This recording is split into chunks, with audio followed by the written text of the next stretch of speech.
Top 20 questions जो आप लोगों को टेस्ट में दिए गए थे तो उनके आंसर चेक कर लेते हैं हम लोग। चंद्रगुप्त द्वितीय के समय पाशुपतों का एक प्रबल केंद्र था, कहाँ पे था? मथुरा में। निम्नलिखित में से कौन चोलों के सिक्कों पर उत्कीर्ण नहीं है? चीता, धनुष, मत्स्य और हाथी। तो हाथी उत्कीर्ण नहीं है। कुल्लू घाटी एवं कांगला घाटी भारत के किस राज्य में अवस्थित है?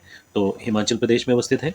राष्ट्रपति की अध्यादेश निर्गत करने की शक्ति प्रेरित है भारत सरकार अधिनियम 1935 के द्वारा। अखिल भारतीय महासंघ स्थापित करने का प्रावधान शामिल किया गया था भारत सरकार अधिनियम 1935 में। सल्तनत काल में दीवाने अमीर यानी कि कोही विभाग निम्नलिखित में से किससे संबंधित था? तो कृषि से। किससे? कृषि से संबंधित था। भारत में नलकूप एवं कूप से सिंचित अधिकतम क्षेत्रफल वाला जो राज्य है वो कौन है? अपना उत्तर प्रदेश।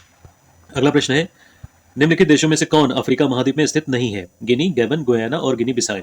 तो गुयाना गुयाना अफ्रीका महाद्वीप में स्थित नहीं है। मौना लोआ एक सक्रिय ज्वालामुखी है, कहाँ का? हवाई का। माउंट किनाबालू किस देश में अवस्थित है? तो ये मलेशिया में अवस्थित है। निम्नलिखित में से किसने यह सुझाया था कि पृथ्वी का धुरी पर अवस्था बदलना जलवायु परिवर्तन के लिए एक कारक है? तो मिलुटिन मिलानकोविच। निम्नलिखित में से कौन सही सुनिश्चित नहीं है? तो कैगा कर्नाटक में है, रावतभाटा राजस्थान में है, वपांदल तमिलनाडु में है, एन्नोर मेघालय में नहीं है। तो ये सुमेलित नहीं है। निम्नलिखित में से कौन निम्नलिखित में से कौन एक सही सुमेलित नहीं है? प्रेरीज उत्तरी अमेरिका, पंपास दक्षिणी अमेरिका, स्टेपीज जो घास के मैदान है यूरोप के, और वेल्ड ऑस्ट्रेलिया। तो वेल्ड ऑस्ट्रेलिया सुमेलित नहीं है। चलिए आगे प्रश्न देखते हैं हम लोग।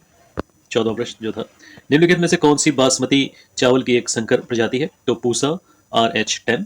भारतीय दलहन अनुसंधान संस्थान कहाँ है? तो कानपुर में। मालवीय चमत्कार एक प्रजाति है अरहर की। किसकी है? अरहर की। भारत की निम्नलिखित में से मिट्टियों में से कपास की खेती के लिए कौन सी सर्वाधिक उपयुक्त है? तो रेगुर मिट्टी, जिसे हम लोग काली मिट्टी भी कहते हैं। निम्नलिखित में से कौन सुमेलित नहीं है? जोजिला जम्मू कश्मीर, नाथुला सिक्किम, लिपुलेख उत्तर प्रदेश। तो यही सुमेलित नहीं है। निम्नलिखित प्राचीनतम जो कलाकृतियां हैं उनका प्रमाण संबंधित है तो उच्च पूर्व पाषाण काल से, है ना। जो प्राचीनतम कलाकृतियां आती हैं, जो गुफा लेख और ये सब देखते हैं हम लोग, ठीक है। तो उच्च पूर्व पाषाण काल से संबंधित है ये। वैदिक काल में ग्राम का मुखिया कौन कहलाता था? तो ग्रामणी। तो फ्रेंड्स ये उन टॉप 20 क्वेश्चन के आंसर थे जो कल आपको दिए गए थे। आज दोबारा टॉप 20 क्वेश्चन दिए जाएंगे जिनके आंसर आपको शेयर करने हैं। Thank you.